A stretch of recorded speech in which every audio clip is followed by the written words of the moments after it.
গল্পকথন by জ্যোতি চ্যানেলে আজকে শুনবেন হুমায়ুন আহমেদের লেখা একটি উপন্যাস পারুল ও তিনটি কুকুর।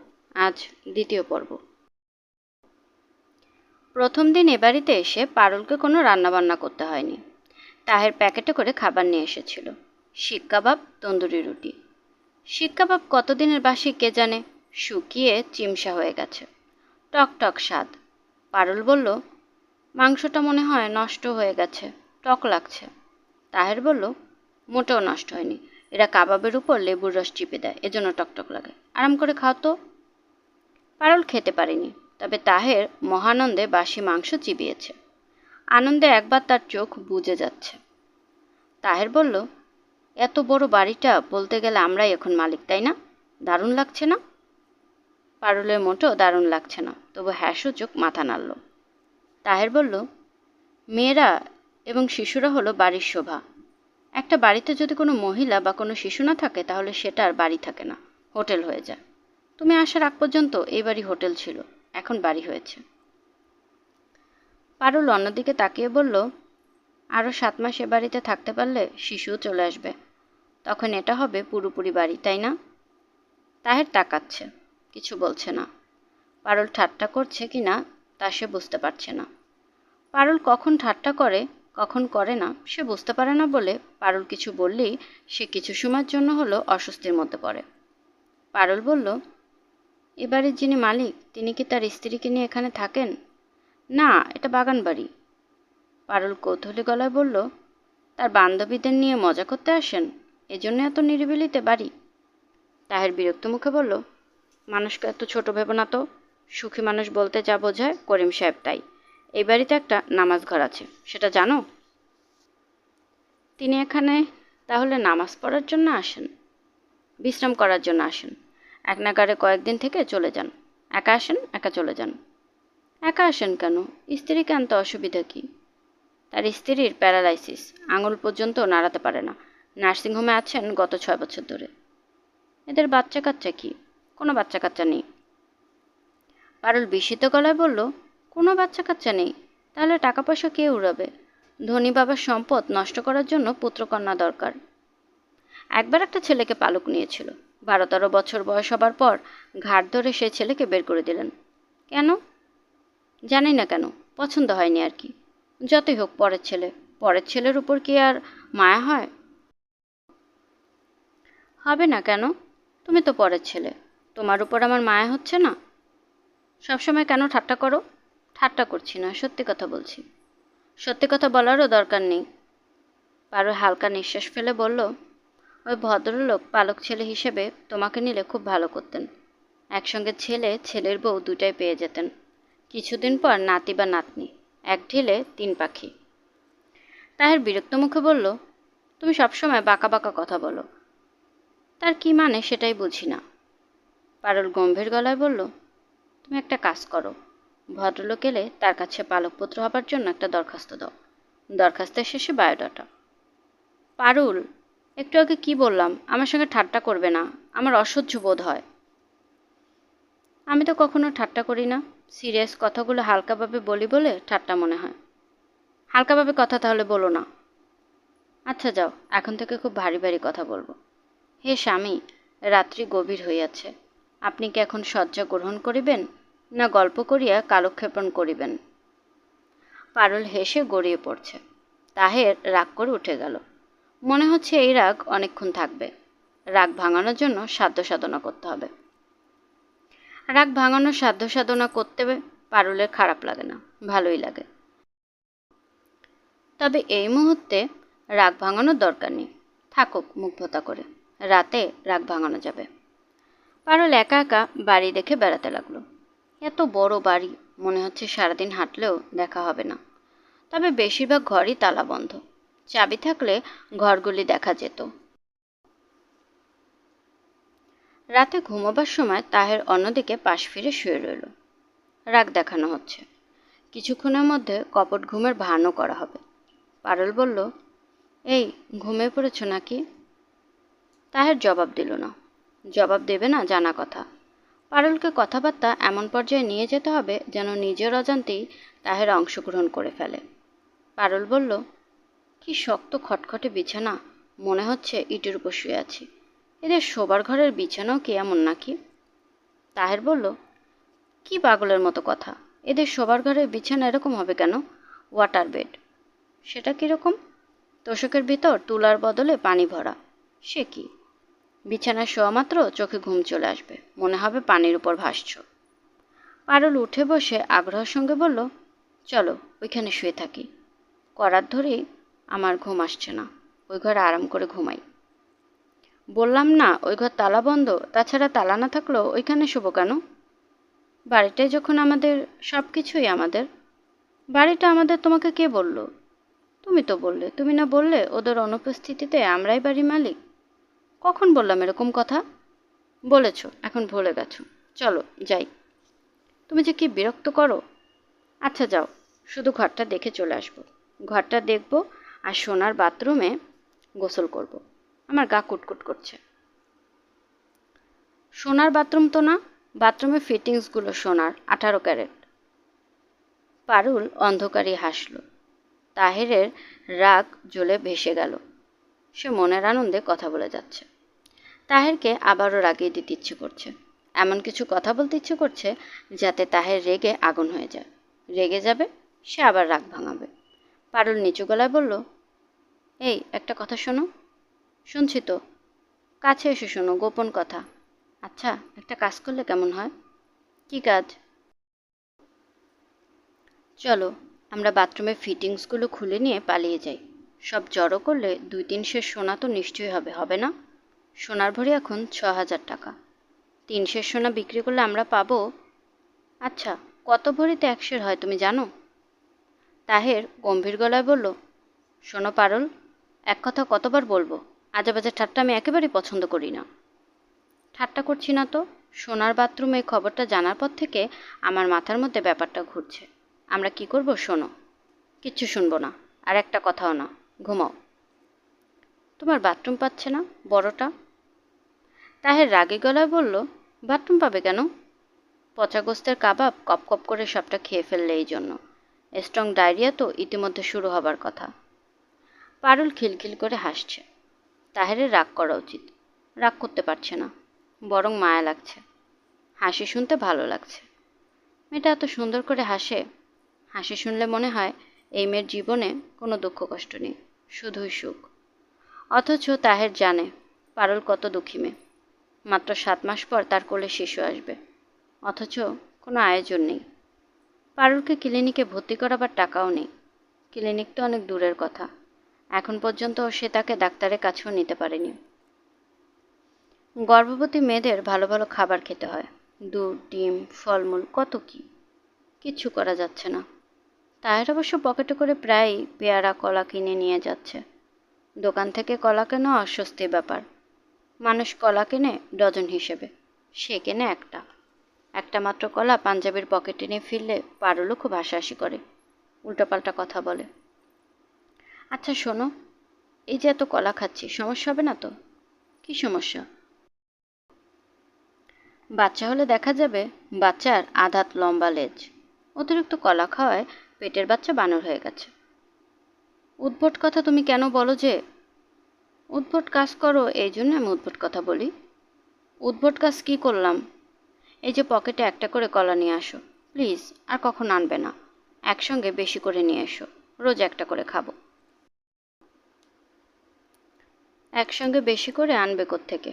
মাঝে মধ্যে একটা দুটো আনছে, তাই অনেক বেশি। তাহেরকে বিয়ে করে পারুল যে ভয়াবহ কষ্টের মধ্যে পড়েছে, তার জন্য তাহের নিজেকে অপরাধী মনে করছে না। কারণ এই বিপদ পারুল নিজে ডেকে এনেছে। তাহের তাকে কখনো বলেনি আমাকে বিয়ে করো। বিয়ের চিন্তাই তার মাথায় ছিল না। নিজে খেতে পায় না, তার আবার বিয়ে কি? পারুলের বিয়ে যখন ঠিকঠাক হয়ে গেল, তখন সে বরং হাঁপ ছেড়ে বাঁচল। যাক, দুশ্চিন্তা দূর হলো। খুব ভালো সম্বন্ধ, মেয়েটা সুখে থাকবে। মাঝে মধ্যে সে পারুলের শ্বশুরবাড়িতে গিয়ে চাটা খেয়ে আসবে, সেটাও তো কম না। সম্বন্ধও খুব ভালো, ছেলের বাবা ডাক্তার। মুগদাপাড়ায় 4 তলা বাড়ি। তিনি নিজে 1 তলা 2 তলা নিয়ে থাকেন।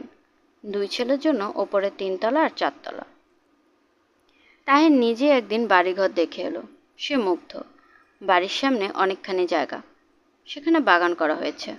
বাড়ির পেছনেও অনেক জায়গা, আম গাছ, কাঁঠাল গাছ। ছেলের সঙ্গে কথা বলেও সে খুশি। ছেলে বিজনেস করছে, শাড়ির দোকান আছে, চাইনিজ রেস্টুরেন্টে শেয়ার আছে। পারুলকে সে উৎসাহের সঙ্গে খবরাখবর দিল। পারুল বিরক্ত হয়ে বলল, আশ্চর্য কাণ্ড, তুমি ওই বাড়িতে কী পরিচয় দিয়ে উঠলে? বললাম, আমি পারুলের দুঃসম্পর্কের মামা। মামা? মামা বললে কেন? প্রথমে ভেবেছিলাম দুঃসম্পর্কে ভাই বলবো, এতে সন্দেহ করতে পারে। কি দরকার, এর চেয়ে মামাই ভালো। তোমাকে খুব খাতির যত্ন করেছে? হ্যাঁ, করেছে। ছেলের বাবা বাড়িঘর ঘুরে ঘুরে দেখালেন। তাদের একটা গাছে এবার ৭৬টা নারিকেল হয়েছে। তুমি গাছে উঠে নারিকেল গুনলে? না, উনিই বললেন। নিতান্তই ভদ্রলোক। ছেলের সঙ্গেও দেখা হয়েছে। বেশিক্ষণ কথা হয়নি, অল্প কিছুক্ষণ কথা হয়েছে। তার আবার একটা চাইনিজ রেস্টুরেন্টে শেয়ার আছে। সন্ধ্যাবেলা খানিক বসতে হয়। তুমি তাহলে আমার শ্বশুরবাড়ি দেখে মুগ্ধ? মুগ্ধ হব না কেন? চা নাস্তা খেলে? পাঁপড় ভাজা, সেমাই, নিমক পাড়া। থাক, মেনু শুনতে চাচ্ছি না, যথেষ্ট শুনেছি। তোমার শ্বশুরের একটা গাড়ি আছে, ওল্ড মডেলের টয়োটা। নতুন একটা কিনবেন, বাজেটের জন্য অপেক্ষা করছেন। বাজেটে গাড়ির দাম কমার কথা। সব দেখে শুনে তোমার কি মনে হচ্ছে আমার বিয়ে করে ফেলা উচিত? অবশ্যই। তুমি যখন বলছো, করে ফেলবো। আজকাল ভালো ছেলে পাওয়া আসমানে চাঁদ পাওয়ার মতো। একজন যখন পাওয়া গেছে। পারুল শীতল গলায় বলল, তার উপর ওদের চাইনিজ রেস্টুরেন্ট আছে। এটা একটা প্লাস পয়েন্ট। যখন তখন চাইনিজ খাওয়া যাবে। আচ্ছা, ওদের রেস্টুরেন্টের নাম কি? New Sichuan. খুব চালু রেস্টুরেন্ট। চলো, ওদের রেস্টুরেন্ট থেকে একটু স্যুপ খেয়ে আসি। তাহের হকচকিয়ে গেল। পারুলের কথাবার্তার ঠিক ঠিকানা নেই, কাজকর্মেরও ঠিক ঠিকানা নেই। হয়তো সত্যি সত্যি স্যুপ খেতে চাচ্ছে। পারুল বলল, তোমার কাছে কি এক বাটি স্যুপ কেনার টাকা আছে? এক বাটি স্যুপের দাম ১০০ টাকার বেশি হবে না। ১০০ টাকা স্যুপ, ৫ টাকার টিপস। যেতে আসতে রিক্সা ভাড়া ১৫। ১২০ টাকা হলে আমাদের চলে। আছে তোমার কাছে ১২০ টাকা? তাহেরের কাছে ৩৩ টাকা ছিল। ১২০ টাকা থাকলেও সে পারুলকে নিয়ে যেত না। অকারণে টাকা নষ্ট করার কোনো মানে হয় না। তাছাড়া যে মেয়ের বিয়ের কথাবার্তা হচ্ছে, সেই মেয়েকে নিয়ে চাইনিজ রেস্টুরেন্টে ঘোরাঘুরি করা যায় না। কখন কে দেখে ফেলবে। কি কথা বলছো না কেন? আছে ১২০ টাকা? না, ৩৩ টাকা আছে। তাহলে তো বিরাট সমস্যা হয়ে গেল। চলো না, বাকিতে খেয়ে আসি। খাওয়া দাওয়ার পর তুমি রেস্টুরেন্টের ম্যানেজারকে বলবে, এই যে মেয়েটি খাওয়া দাওয়া করলো, তার সঙ্গে আপনাদের মালিকের বিয়ের পাকা কথা হয়েছে। এখন বিবেচনা করুন, তার কাছ থেকে স্যুপের দাম রাখা ঠিক হবে? তাহের বিরক্ত মুখে বলল, তোমার ব্রেনে কোনো সমস্যা আছে। তুমি সবসময় আজে বাজে কথা বলো। একজন স্বাভাবিক মানুষ তো আর সারাক্ষণ ঠাট্টা করে না। তোমাকে বোঝা মুশকিল, খুবই মুশকিল। পারুল উদাস গলায় বলল, মেয়েদের বোঝা এত সহজ না। তুমি যদি আমাকে বুঝতে, তাহলে চিন্তায় তোমার ব্রহ্মতালে শুকিয়ে যেত। কেন? কারণ আমি অনেক আগেই ঠিক করে রেখেছি, তোমাকে ছাড়া কাউকে বিয়ে করব না। এবং বিয়েটা হবে সামনের মাসের প্রথম সপ্তাহে। সত্যি সত্যি দুশ্চিন্তায় তাহেরের গলা টলা শুকিয়ে গেল। বিয়ে কোনো ছেলে খেলা না। তার নিজের রাতে শোবার জায়গা নেই। জসিমের মেসে এতদিন থাকতো, খাটে ডাবলিং করত। গত সপ্তাহে জসিম বলেছে, অন্য কোথাও একটু থাকার ব্যবস্থা কর দোস্ত। গরমের মধ্যে এক খাটে দুজন চাপাচাপি হয়। তারপরেও তাহের জসিমের সঙ্গে আছে। যাবে কোথায়? বিয়ে করে সে বউকে নিয়ে কোথায় তুলবে? জসিমের মেসে? অবিশ্বাস্য হলো সত্যি। পরের মাসের প্রথম সপ্তাহে তাদের বিয়ে হয়ে গেল। কাজী অফিসে নাম সই করতে গিয়ে তাহেরের হাত কাঁপতে লাগলো।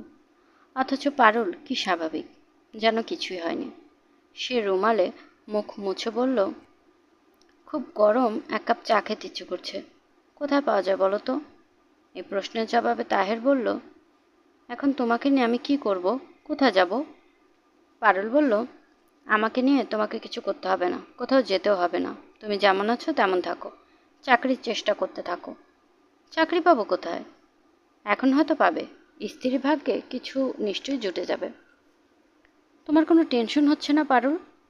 বিয়ে না হওয়া পর্যন্ত হচ্ছিল, এখন হচ্ছে না। চাকরি বাকরি কিছুই যদি না পাই, তখন কি হবে? পাবে, অবশ্যই পাবে। আমি খুব ভাগ্যবতী মেয়ে। তুমি ভাগ্যবতী মেয়ে? অবশ্যই। যাকে বিয়ে করতে চেয়েছি তাকে বিয়ে করতে পেরেছি। কটা মেয়ের এরকম সৌভাগ্য হয়? টাকা পয়সার ভাগ্য হলো ছোট ধরনের ভাগ্য, ভালোবাসার ভাগ্য অনেক বড়। অনেক দিন ধরেই আমি রাতে ঘুমাতে পারছিলাম না। আজ রাতে আমার খুব ভালো ঘুম হবে। সেই রাতে তাহেরের একেবারেই ঘুম হয়নি। কি যন্ত্রণায় পড়া গেল। গোদের উপর মানুষের হয় বিস্ফোরা, তার হয়েছে ক্যান্সার। বিয়ে করা বউ থাকে এক জায়গায়, সে থাকে আরেক জায়গায়। বন্ধুর খাটের অর্ধেকটা শেয়ার করে। পারুলকে নিয়ে কোনোদিন সংসার করা যাবে তা মনে হয় না। বিয়ের ব্যাপারটা জানাজানি হবার পর পারুলকে তার বড় চাচা বাড়ি থেকে বের করে দিলেন। মধুর গলায় বললেন, যাও স্বামীর সঙ্গে সুখে সংসার করো, ভুলও এদিকে আসবে না। যদি কোনোদিন তোমাকে কিংবা তোমার গুণবান স্বামীকে বাড়িতে দেখি তাহলে স্পঞ্জের স্যান্ডেল দিয়ে পিটাবো, আল্লাহর কসম। স্যান্ডেলে পিটা খাবার জন্য না, চাচির সঙ্গে তার কিছু গয়না ছিল। গয়নাগুলোর জন্য পারুল একদিন একাই গিয়েছিল। তার মায়ের গয়না, চাচির কাছে গচ্ছিত। মেয়ের বিয়ের সময় যেন দেওয়া হয় এরকম কথা। পারুলের চাচি বেশ্যা অভিভূত হয়ে বললেন, গয়না? কিসের গয়না? পারুল বলল, মার গয়না চাচি। তোমার মা তো রাজরানী ছিলেন, গাদা গাদা গয়না বানিয়ে মেয়ের জন্য রেখে গেছেন। গাদা গাদা গয়না না চাচি, গলার একটা চন্দ্রহার। ওরে বাপরে, হারের নামও জানো? চন্দ্রহার। মার একটা স্মৃতিচিহ্ন, দিয়ে দেন না চাচি। তুমি কি বলতে চাচ্ছ তোমার মায়ের গয়না আমরা চুরি করেছি? আমরা চোর? এতদিন খাইয়ে পড়িয়ে এই জুটলো কপালে, চোর বানালে আমাদের। তুমি যেও না, বসো, তোমার চাচা আসুক অফিস থেকে, তারপর ফয়সালা হবে। পারুল বসেনি। চাচার জন্য অপেক্ষা করে লাভ হতো না। মার স্মৃতি রক্ষার জন্য পারুল যে খুব ব্যস্ত ছিল তাও না। গয়নাটা পেলে তার লাভ হতো। 4 ভরি ওজনে হার, খাত কেটেও 3.5 ভরির দাম পাওয়া যেত। টাকাটা কাজে লাগতো। তাহের বউকে নিয়ে তার মার এক দুঃসম্পর্কের ভাইয়ের বাসায় গেল। তিনি দীর্ঘ সময় চোখ বড় বড় করে তাকিয়ে থাকলেন। একসময় চোখ স্বাভাবিক করে বললেন, তোমাকে তো চিনতে পারলাম না। তাহের তার নাম, তার মায়ের নাম, গ্রামের নাম সব বলল। ভদ্রলোক বললেন, ও আচ্ছা আচ্ছা। বলার ভঙ্গি থেকে মনে হলো এখনো চিনতে পারেননি। তাহের বিড়বিড় করে বলল, মামা, কয়েকটা দিন আমরা আপনাদের বাড়িতে থাকব। বিপদে পড়ে গেছি। হঠাৎ বিয়ে হয়ে গেল। কয়েকটা দিন মানে কত দিন? ধরেন 10-15 দিন। এর মধ্যে কিছু একটা ব্যবস্থা করে ফেলব। ভদ্রলোক বললেন, ও, এই ওর মানে কি? থাকতে দিচ্ছেন না দিচ্ছেন না? তাহের ধরতে পারল না। তাহের রাস্তায় রিকশা দাঁড়া করিয়ে রেখেছে। পারুল 2টা সুটকেস আর একটা বেতের ঝুড়ি নিয়ে রিকশা চুপচাপ বসে আছে। তাকে অবশ্য তেমন চিন্তিত মনে হচ্ছে না। তাহের বলল, মামা, আমি এমন বিপদে পড়েছি। ভদ্রলোক বললেন, বিপদে যে পড়েছ তা তো বুঝতেই পারছি। চিনি না জানি না সম্পর্ক ধরে উপস্থিত হয়েছ। মামা, পারুলকে কি রিকশা থেকে নামতে বলবো? পারুলটা কে? আমার স্ত্রী। রিকশা থেকে নামতে বলবো? বলো। তাহেরের সে দুঃসম্পর্কের মামার নাম সিরাজউদ্দিন। প্যারালাইসিস হয়ে ঘরে পড়ে আছেন। ঢাকায় নিজে বাড়িতে থাকেন। ঢাকা শহরের সবচেয়ে নোংরা বাড়িটা তার। বাড়ি নোংরা, আসবাবপত্র নোংরা, সবই নোংরা। বাড়ি প্রথম তৈরির সময় যে চুনকাম হয়েছিল, সম্ভবত তারপর আর চুনকাম হয়নি। দোতলা বাড়ির দোতলা এবং একতলার অর্ধেকটা ভাড়া দেয়া। ভাড়ার টাকাতেই সম্ভবত সংসার চলে। সিরাজউদ্দিন সাহেব তাদেরকে চিনতে না পারলেও তার থাকার জন্য একটা কামরা ছেড়ে দিলেন। কামরার সামনে এক চেলতে বারান্দা আছে। বারান্দার টবে বকমভিলিয়া গাছে লাল লাল পাতা। বারান্দা আলো হয়ে আছে। Attach bathroom. বাড়ি নোংরা হলো বাথরুমটা পরিচ্ছন্ন। সিরাজউদ্দিন সাহেব তার স্ত্রীকে ডেকে বলেছিলেন, আমার খালাতো বোনের ছেলে নতুন বউ নিয়ে এসেছে, দেখবে কোনো অযত্ন যেন না হয়। তাদের বাসর হলো সিরাজউদ্দিন সাহেবের বাসা। এতটুকু একটা খাট, তার উপর ময়লা খয়েরি রঙের একটা চাদর, 2টা বালিশ আছে, একটায় ওয়ার নেই। পারুল বলল, মা গো, এত ছোট বিছানা হয়, একজনও তো আরাম করে শুতে পারবো না। তাহের বলল, তুমি বিছানা ঘুমাও, আমি মেঝেতে চাদর পেতে শুয়ে থাকবো। আমার কোনো অসুবিধা হবে না, আমার অভ্যাস আছে। পারুল বলল, আজ আমাদের বাসর রাত, আমরা দুজন বুঝি 2 জায়গায় শুয়ে থাকবো। তুমি যাও তো, কয়েকটা জিনিস কিনে আনো, একটা সুন্দর চাদর 2টা বালিশের কভার, আর কয়েকটা গোলাপ ফুল। যদি পাও 7-8টা বেলি ফুলের মালা। তাহের ইতস্তত করছে। পারুল বলল, কিছু টাকা অকারণে খরচ হবে, হোক না। সামান্য জিনিস দিয়ে পারুল কি সুন্দর করেই না ঘরটা সাজালো। তাহেরের চোখ প্রায় ভিজে এলো। পারুল বলল, আজ রাতে আমরা খুব আনন্দ করব। কষ্টে কষ্টে আমার জীবন কেটেছে, তোমারও তাই। আজ রাতে যেন আমাদের মনে কোনো কষ্ট না থাকে। বলতে বলতে পারুল চোখ মুছল। চোখ মুছতেই থাকলো। কিছুতে সে কান্না থামাতে পারছে না। তাহের তাকিয়ে আছে বিষণ্ণ চোখে। সে যে স্ত্রীকে সান্ত্বনা দেবে সে সাহস তার হচ্ছে না। তার শুধুই মনে হচ্ছে এত কাছে বসে থাকা মেয়েটি আসলে খুব কাছের না, অনেক দূরের কেউ, ধরাছোঁড়ার বাইরের একজন। দিন 7 থাকার কথা বলে তাহের এ বাড়িতে উঠেছিল। 6 মাস পার করে দিল। সিরাজউদ্দিন এই 6 মাসে একবারও বলেননি, আর কত, এবার বিদায় হও। ভালো মানুষ পৃথিবীতে আছে। সিরাজউদ্দিন নামের রাগে রাগি চেহারার এই মানুষটা না থাকলে কি ভয়াবহ অবস্থাই না হতো তাদের। লোকটা পুরোপুরি আবেগশূন্য। যখন তাহের তাদের বাড়িতে থাকতে গেল তখন তিনি যন্ত্রের মতো মুখ করেছিলেন। যেদিন চলে আসে সেদিনও তেমন। তাহের বলল, আপনার উপকার আমি জীবনেও ভুলব না। ভদ্রলোক বললেন, ও আচ্ছা, আপনাকে আমরা অনেক যন্ত্রণা করেছি, দয়া করে ক্ষমা করে দিবেন। আচ্ছা। ভদ্রলোক জানতেও চাননি তাহেররা কোথায় যাচ্ছে। যে মানুষের কোনো কৌতূহল নেই সেও জিজ্ঞেস করবে, তোমরা যাচ্ছ কোথায়? ভদ্রতা হলেও করবে। তিনি তাও করলেন না, হাই তুললেন। তাহের নিচ থেকে বলল, মামা, আমরা যাচ্ছি নীলা হাউসে। শহরে বাইরে এক ভদ্রলোক একটা বাড়ি বানিয়েছে, ওই বাড়ির দেখাশোনা। আচ্ছা আচ্ছা। ভদ্রলোক আবেগশূন্য হলেও তাহেরের চোখ ভিজে আসছে। সে ধরা গলায় বলল, যদি কোনোদিন আপনার কোনো কাজে আসতে পারি বলবেন। আচ্ছা আচ্ছা, মাঝে মাঝে এসে আপনাকে দেখে যাব। আচ্ছা আচ্ছা। তাহের কদমবুসি করার জন্য নিচু হতেই তিনি বললেন, পায়ে হাত দিও না, পায়ে হাত দিলে ব্যথা লাগে। পারুল রান্না বসিয়েছে। যেহেতু সে স্টোভে রান্না করে তার রান্নাঘর চলমান। এক এক সময় এক এক জায়গায় থাকে। এখন সে রান্না করছে বারান্দায়। খোলামেলা বারান্দা, একদিকে গ্রিল দেওয়া। বাতাস আসছে, স্টোভের আগুন ছড়িয়ে যাচ্ছে। রান্না হতে দেরি হবে। হোক, তার এমন কোনো রাজকর্ম নেই। সারাদিনে একবেলা রান্না, রান্নাটা তাড়াতাড়ি হয়ে গেলেই বরং তার সমস্যা। বাকি সময় কাটবে কিভাবে? তাহের সকালবেলা ঢাকা চলে গেছে। মেজবাউল করিম সাহেবের অফিসে যাবে। তিনি ঠিক কবে আসবে, কোন প্লেনে আসবেন জেনে আসবে। তার ঢাকা এসে উপস্থিত হবার আগেই পারুলকে বাড়ি ছেড়ে দিতে হবে। এত বড় একটা বাড়িতে পারুল একা। বাড়ির বাইরে 4টি প্রাণী আছে। 3টা অ্যালসেশিয়ান কুকুর, একজন কুকুরের সর্দার। কুকুর 3টার নাম আছে, নিকি, মাইক, ফিবো। এর মধ্যে নিকি হলো মেয়ে কুকুর। নিকির নাকে সাদা ফুটকি। মাইক এবং ফিবো দেখতে অবিকল একরকম। কামরুল নামার কুকুরের সর্দার এদের আলাদা করে কি করে সেই জানে। পারুলের ধারণা গন্ধ শুকে শুকে। কুকুরের সঙ্গে থেকে থেকে তারও নিশ্চয়ই ঘ্রাণ শক্তি বেড়েছে। রান্না করতে করতে পারুল দেখল কুকুরের সর্দারটা এখন কুকুর 3টাকে খেলা দিচ্ছে। ক্রিকেট বলের মতো একটা চামড়া বল ছুঁড়ে ছুঁড়ে দিচ্ছে।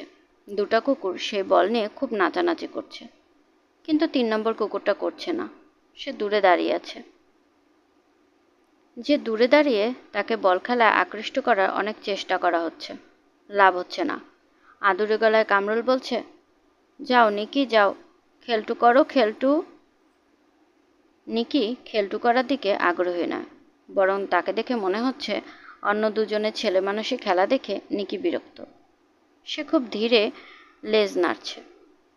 কুকুর তার বেশিরভাগ কথাই নাকি লেজ মারফত বলে, সাইন ল্যাঙ্গুয়েজ। ধীরে ধীরে লেজ নাড়ার অর্থ কি কুকুরের সর্দার জানে?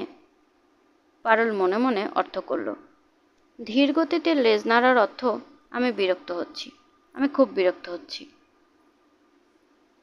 পারুল নিজের অজান্তেই ডাকল, নিকি, এই নিকি। নিকির লেজ নাড়ানো বন্ধ হয়ে গেল। সে তীক্ষ্ণ দৃষ্টিতে তাকালো। অন্য দুজনও খেলা বন্ধ করে তাকালো। কুকুরের চোখের ভাষা পড়া যায় না, পড়া গেল এত দূর থেকে নিশ্চয়ই যায় না। পারুল বলল, এই নিকি, কাছে আয়। বলা মাত্র পারুলকে বিস্মিত করে নিকি ছুটে এলো। গ্রিলের ফাঁক দিয়ে মুখ খানিকটা বের করে দিল। পারুলের ইচ্ছে হলো ও মাগো বলে বিকট একটা চিৎকার দেয়। সে নিজেকে চট করে সামলালো। যত ভয়ঙ্কর কুকুরই হোক, গ্রিল ভেঙে নিশ্চয়ই আসতে পারবে না। কী রে নিকি, তুই খেলটু করছিস না কেন? খেলটু করতে ভালো লাগে না? নিকি জবাব দিল না। মুখে তো কিছুই বলল না, লেজ নেড়েও না। নিকির লেজ এখন স্থির হয়ে আছে। মাইক এবং ফিবো এসে দাঁড়ালো নিকির কাছে। পারুলের মনে হলো অভিজাত কুকুরেরও আত্মসম্মানবোধ তেমন তীব্র না। এদের ডাকা হয়নি, তারপরে এরাও এসে উপস্থিত হয়েছে। পারুল বলল, তারপর তোদের খবর কি? তোরা এমন ভয়ঙ্কর চেহারা করে রেখেছিস কেন? ভয় দেখাতে ভালো লাগে? ফিবেও মাইক স্থির হয়ে আছে, কিন্তু নিকি তার লেজ সামান্য নাড়ল। সাইন ল্যাঙ্গুয়েজে এই সামান্য লেজ নাড়ার অর্থ কী? কামরুল দূর থেকে ডাকলো, come on come on, Nikki, Mike, Fibo, come on, play time, play time. এরা ফিরেও তাকালো না। কামরুল বিরক্ত মুখে এগিয়ে আসছে। গ্রিলের কাছে এসে থু করে একদলা থুতু ফেলল। থুতুর সবটা পড়ল না, খানিকটা তার ঠোঁটের কাছে ঝুলে রইল। সে পারুলের দিকে তাকিয়ে চাপা সর্দি বসা গলায় বলল, এদের ডাকলা কেন? কেন ডাকলা? পারুল লোকটির দুঃসাহসে অবাক হয়ে গেল। দারোয়ান শ্রেণীর একটা মানুষ, কুকুরের সর্দার, অথচ কত অবলীলায় পারুলকে সে তুমি করে বলছে। যে পারুল এবার জিওগ্রাফিতে অনার্স পরীক্ষা দিয়েছে, উপরের দিকে সেকেন্ড ক্লাস থাকার কথা। ফোর্থ পেপারটা ভালো হলে সে ফার্স্ট ক্লাসের স্বপ্ন দেখতে পারত। ফোর্থ পেপারটা একেবারে যাচ্ছে তাই হয়ে গেল। ইউনিভার্সিটিতে পড়া একটা মেয়েকে কি অবলীলায় লোকটা তুমি ডাকলো। এই সাহস তাকে কে দিয়েছে? কুকুর তিনটা, নাকি তাহেরের কারণে সে তাকে তুমি বলছে? দারোয়ান টাইপ একজন মানুষের স্ত্রী, তাকে তো তুমি বলাই যায়। কামরুল বলল, খবরদার, এদের ডাকাডাকি করবা না। পারুল অতি দ্রুত চিন্তা করল লোকটাকে তুমি বলার জন্য প্রথমে কড়া একটা ধমক দেবে কিনা, যাকে বলে ডাইরেক্ট কনফ্রন্টেশন। অবশ্য অনেকের অভ্যাস থাকে সবাইকে তুমি বলা। লোকটা হয়তো মেজবল করিমকেও তুমি বলে। কুকুর নিয়ে যার কাজ, তার বোধ জ্ঞান কুকুরের কাছাকাছি থাকার কথা। তাই যদি হয় তাহলে তুমি বলার জন্য তার উপর রাগ করা যায় না। পারুল রাগ মুছে ফেলে প্রায় হাসি মুখে বলল, কুকুরকে ডাকা কি নিষেধ? হা, নিষেধ। কুকুর তিনটার নাম আছে, নাম দেওয়া হয় ডাকার জন্য। কাজেই আমার মনে হয় এদের ডাকা নিষেধ না।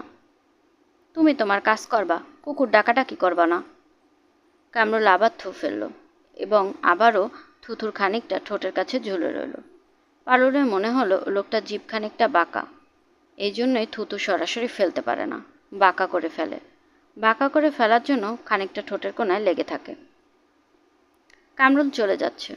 আগের জায়গায় গিয়ে চামড়ার বলটা হাতে নিয়ে বলল, come on baby, come on, play time. কুকুর তিনটা নড়ল না, গ্রিলের পাশে দাঁড়িয়ে রইল। পারুল ফিসফিস করে বলল, তোরা নড়িস না, দাঁড়িয়ে থাক। তোরা দাঁড়িয়ে থাকলে লোকটার একটা উচিত শিক্ষা হবে। তুই বেলা আবার রাগ করছিস না তো? তোদের সর্দার আমাকে তুমি বলে আমি রাগ করিনি, কাজে তোদেরও রাগ করা উচিত না।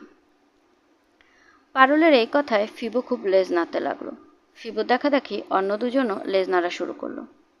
ব্যাপারটা স্নায়ুযুদ্ধের পর্যায়ে চলে যাচ্ছে। এদিকে কুকুরের সর্দার, অন্যদিকে সে, মাঝখানে তিনটা ভয়াবহ দর্শন গ্রেহাউন্ড। পারুল বলল, কিরে তোরা কিছু খাবি? চাল খাবি? চাল? কুকুর কি চাল খায়? গরু ভেড়া এরা খায়। মুঠিভর্তি চাল ধরলে খুব আগ্রহ করে খায়। পারুল কুকুরকে কখনো চাল খেতে দেখেনি, তবে ভাত খেতে দেখেছে। ভাত আর চালের মধ্যে তফাৎ তো তেমন নেই। দেবে নাকি খানিকটা চাল? কামরুল আবার ডাকলো, কামন কামন। এরা তিনজন নড়ল না। পারুল মুঠিভর্তি চাল এদের সামনে ধরল। তিনজনই একসঙ্গে চাল শুকে আবার আগের অবস্থায় ফিরে এলো। মনে হচ্ছে এরা চাল খায় না। কী রে, ভাত খাবি? ভাত খেলে অপেক্ষা করতে হবে, এখন গোস্ত রান্না হচ্ছে। ও কোত্থেকে হাফ কেজি গরুর গোস্ত নিয়ে এসেছে। খুবই এক্সপিরিয়েন্স বুড়ো গরুর গোস্ত বলে সিদ্ধ হচ্ছে না। গোস্ত নেমে গেলে ভাত চড়াবো, তখন তোদের গরম গরম খেতে দেব। মাইক ঘর ঘর ধরনের শব্দ করল। কুকুরের ভাষায় কিছু বলল। পারুলের ধারণা মাইক বলল, আপনাকে ধন্যবাদ, আমরা অপেক্ষা করছি, রান্না হোক তারপর গরম গরম খাবো। আধা সেদ্ধ গোস্ত খানিকটা খাবি নাকি? খেতে চাইলে 3 জনকে 3 টুকরা দিতে পারি। তোদের সর্দার আবার রাগ না করলে হয়। কি বিশ্রী করে সে তাকাচ্ছে। তোদের সঙ্গে গল্প করছি তো, ওর সহ্য হচ্ছে না। পারুল 3 টুকরো গোস্ত বের করলো, পানিতে ডুবিয়ে ঠান্ডা করলো। মেঝেতে ফেলে দিলে ওরা হয়তো খাবে না। সাহেব কুকুর, এদের খাবার দিতে হবে প্লেটে করে, আদবের সঙ্গে। পারুল গোস্ত হাতে করি এদের সামনে ধরল। একজনের জন্য 1 টুকরা। সবার প্রথম মাইক। মাইকের সামনে ধরতেই সে একটু পিছিয়ে গেল। পারুল বলল, কি রে, খাবি না নাকি এখন তোদের লাঞ্চ টাইম না? মাইক এগিয়ে এলো, গোস্তের টুকরা মুখে নিয়ে নিল। নিকি এবং ফিবো কোনো আপত্তি করল না। কামরুল আসছে, তার মুখ থমথম করছে। রাগের কারণে কুঁজো হয়ে গেছে। বেশি রেগে গেলে মানুষ সোজা হয়ে দাঁড়াতে পারে না, খানিকটা কুঁজো হয়ে পড়ে। তুমি এরারে কি খাওয়াইতাছো? গরুর গোস্ত, বিফ। তুমি পাইছো কি? এরার খাওয়ার নিয়ম আছে, তুমি জানো না? না, জানি না, আমি তো আর কুকুরের সর্দার না। তুমি এই বাড়িতে থাকতে পারবা না। সে তো আর বলে দিতে হবে না, আমি জানি থাকতে পারবো না। বাড়ি তো আর আমার না, আজ দিনে দিনে বিদায় হইবা। পারুল অবাক হয়ে লক্ষ্য করল, রাগে মানুষটা কাঁপছে, থরথর করে কাঁপছে, মুখে ফেনা জমে গেছে। একটা মানুষ এত দ্রুত এতটা রাখতে পারে? তোমার কত বড় সাহস! কুকুর নষ্ট করো, দাম জানো? এই কুকুরগুলোর দাম জানো? না, দাম জানি না, শুধু মরা হাতির দাম জানি। মরা হাতির দাম হচ্ছে লাখ টাকা। মরা কুকুরের দাম কত? চুপ চুপ চুপ বললাম। পারুল লক্ষ্য করল, লোকটা আরও কিছু কঠিন কথা বলতে গিয়েও হঠাৎ নিজেকে সামলালো। মুহূর্তের মধ্যে তার চেহারা পাল্টে গেল। তার রাগী মুখ মুহূর্তের মধ্যে হয়ে গেল ভীত সংকুচিত একজন মানুষের মুখ। এখনও সে কাঁপছে, তবে রাগে নয়, আতঙ্কে। হঠাৎ লোকটা তো ভয় পেল কেন? কারণটা পারুলের কাছে স্পষ্ট হলো। সে অবাক হয়ে দেখল 3টি কুকুরের এক দৃষ্টিতে তাকিয়ে আছে কামরুলের দিকে। তাদের শরীর স্থির হয়ে আছে, 3 জনেরই লেজ নামানো, এবং 3 জনের এক ধরনের গম্ভীর শব্দ করছে। কামরুল নামের মানুষটা আতঙ্কে সাদা হয়ে গেছে কুকুরের এই মূর্তি দেখে। সে এদের জানে বলেই ভয় পাচ্ছে।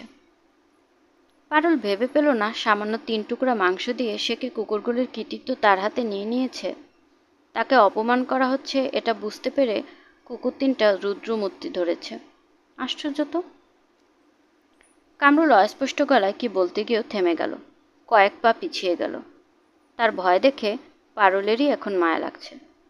সে পরিস্থিতি স্বাভাবিক করার জন্য সহজ গলায় কুকুরদের ডাকল। ফিবো, নিকি, মাইক 3 জন চট করে ফিরল তার দিকে। পারুল হাসল। কুকুররা কি হাসি বুঝতে পারে? তোরা মানুষদের ভয় দেখাস কেন?